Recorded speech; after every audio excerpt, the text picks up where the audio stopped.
Hello friends, welcome back to our channel. जी हाँ, बिल्कुल ये पार्ट 6 है हमारी जो journey till joining hard challenge जो रहने वाला है हमारा। अब आप ऐसे सोच रहे होंगे कि ये हार्ड चैलेंज कितना हार्ड और ऐसा कैसा हार्ड रहने वाला है। तो वो आप मेरे साथ जुड़ेंगे और डेली जब प्रैक्टिस करेंगे, आप टू डू लिस्ट को फॉलो करेंगे जो मैं फॉलो करूँगी, तो वैसे ही पता चल जाएगा कितना हार्ड रहने वाला है। क्योंकि मैं आपको टोटल 11 आवर्स का स्टडी प्लान देने वाली हूँ। 11 आवर्स देखो ऐसे है, ना तो बहुत ज़्यादा है ना बहुत कम है। देखिए, इससे ज़्यादा हम मतलब एफिशिएंसी से पढ़ भी नहीं सकते और इससे कम पढ़कर सिलेक्शन शायद नहीं होगा। देखिए, मैं ये नहीं कह रही कि नहीं होगा, मतलब मैं ये कह रही हूँ कि मेरा नहीं होगा। क्योंकि देखिए, मैं हर इंसान को अपनी एफिशिएंसी पता होता है और मेरी एफिशिएंसी जो है कि मुझे चीज़ों को सीखने में थोड़ा टाइम लगता है, मुझे टाइम देना पड़ता है, इसलिए मुझे इतना टाइम तो डेवोट करना ही पड़ेगा। ठीक है, कोई फास्ट लर्नर होता है, किसी को चीज़ें जल्दी समझ में आ जाती हैं, तो हो सकता है उसका काम 11 के बजाय 8 घंटे में भी हो जाए, 10 घंटे में हो जाए, 7 में हो जाए। ठीक है, तो वो सबके ऊपर अलग अलग डिपेंड करता है। लेकिन हाँ, जो प्रोसेस का टाइम है ना वो सबका सेम ही होता है भाई। जैसे कि भाई अर्थमेटिक का कोई टाइम एंड वर्क का चैप्टर है, बस इतना अंतर आ जाएगा कि किसी को इसे कंप्लीट करने में 6 दिन लगेंगे और कोई अच्छे से सीख लेता है तो उसको 3 दिन में सीख जाएगा। बस इतना ही अंतर आता है। ठीक है, ओके। ये पार्ट 6 है, हार्ड चैलेंज होने वाला है।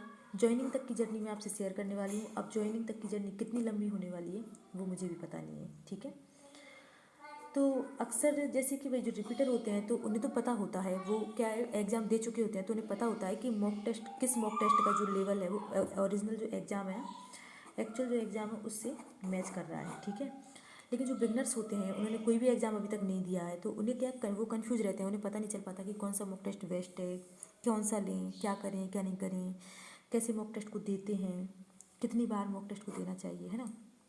प्लीज़ कंफ्यूज मत हुई मेरे से जुड़े रहिए और मैं आपको टाइम टू टाइम सब कुछ बताती रहूँगी कि कौन से मॉक टेस्ट देना है, किसका देना है, किसका नहीं देना है ना। देखिए, मॉक टेस्ट के मैंने नाम लिख दिए हैं। टेस्ट बुक है, ओलिव बोर्ड है, प्रैक्टिस मॉक है, स्मार्ट कीड़ा है, गाइडली है ना। और लाइव मॉक, इन सब के जो लाइव मॉक आते हैं, देखो लाइव मॉक तो हमें छोड़ने ही नहीं है। लाइव मॉक तो किसी प्लेटफॉर्म का है, सब बेस्ट होते हैं, वो तो हमें बिल्कुल भी नहीं छोड़ने। अब आप अगर मेरी पूछो तो मैं कौन सी दे रही हूँ, देखो मैं गाइडली को तो हमेशा फॉलो करती ही करती हूँ। क्योंकि जो 2022 के एग्ज़ाम जिन्होंने 2023 के एग्ज़ाम जिन्होंने दिए हैं ना, उन्हें पता चल गया होगा अच्छे से कि क्वांट का जो लेवल है, मतलब थोड़ा सा अप हुआ था और सालों की मतलब और पिछले जो प्रीवियस ईयर थे हमारे उनकी तुलना में। ठीक है, तो गाइडलाइन ने उस चीज़ को संभाल लिया। ठीक है, टेक्स्ट बुक का पहले बहुत लो लेवल आता था, लेकिन 2023 में टेक्स्ट बुक ने भी अपने लेवल को अप कर लिया है। रही बात कि कौन सी टेस्ट सीरीज़ लेनी चाहिए, मेरी बता देती हूँ मैं आपको। मैं इस बार जो है गाइडली को तो फॉलो करूँगी ही करूँगी, साथ में मैं स्मार्ट क्रिया की टेक्स्ट बुक लेने वाली हूँ।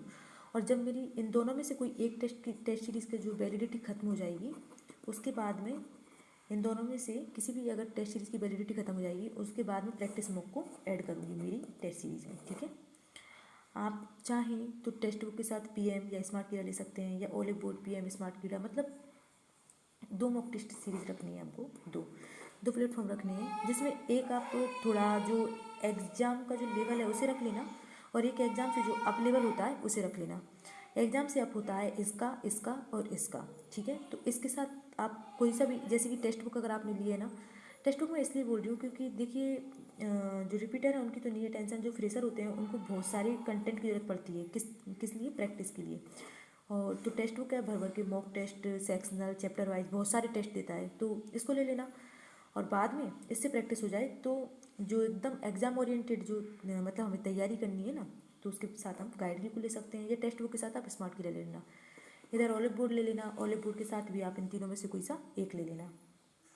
और मोस्ट इम्पोर्टेंट जो मतलब क्वेरी रहती है बच्चों की, ये रहती है कि कौन सा बेस्ट है, कौन सा बेस्ट है। देखिए, अक्सर हम इन्हीं चीज़ों में उलझे रह जाते हैं, कौन सा बेस्ट टीचर है, कौन सी बेस्ट किताब है, कौन सा बेस्ट मॉक टेस्ट है ना। इन चीज़ों में सोच कर जो हमारा जो मतलब कि जो एफिशिएंट टाइम है ना, उसे भी ख़राब कर देते हैं, है ना। तो इतना दिमाग हमें नहीं लगाना है। अगर ये इतनी बड़ी बड़ी कंपनियां कोई अगर कंटेंट अवेलेबल करा रही हैं तो वो कंटेंट सबका ही अच्छा है, ये भी बेस्ट है, ये भी बेस्ट है, ये भी बेस्ट है। बेस्ट चीज़ें नहीं होती, बेस्ट हमारी जो डेडिकेशन होता है, हमारी परफॉर्मेंस होती है, जो हमारी जो मेहनत है ना, हम कितना एफर्ट्स लगा रहे हैं, वो बेस्ट होनी चाहिए। एफर्ट्स, प्रत्येक टीचर अच्छा होता है, प्रत्येक कंटेंट अच्छा होता है, उसमें जो हमारा जो एफर्ट्स है ना वो बेस्ट होना चाहिए। आप टेक्स्ट बुक ले लो, मैं कह रही हूँ कि ओनली टेक्स्ट बुक के टेस्ट सॉल्व करके भी हम एग्ज़ाम जो है हमारा क्वालिफाई कर सकते हैं, पर उसके लिए उतना डेडिकेशन रखना पड़ेगा हमें। इसलिए कंटेंट की टेंशन नहीं लेनी है, हर टेस्ट सीरीज बेस्ट होती है। उसके बाद ही मैंने आपको बता दिया है कि इसके साथ इन तीनों में से एक ले लेना या फिर इसके साथ इन तीनों में से एक ले लेना, ठीक है। आराम से बहुत अच्छी तैयारी हो जाएगी। टेस्ट का एनालिसिस कैसे करना है, कौन से टेस्ट देने हैं, टेस्ट कब कितने देने हैं, डेली 1 देना है, सप्ते में 2 देने हैं, एग्जाम टाइम पे कब देना है, 15 दिन पहले कितने देने हैं, 10 दिन पहले कितने देने हैं, वो चीज़ें मैं आपको टाइम के साथ अपडेट करती रहूँगी, ठीक है।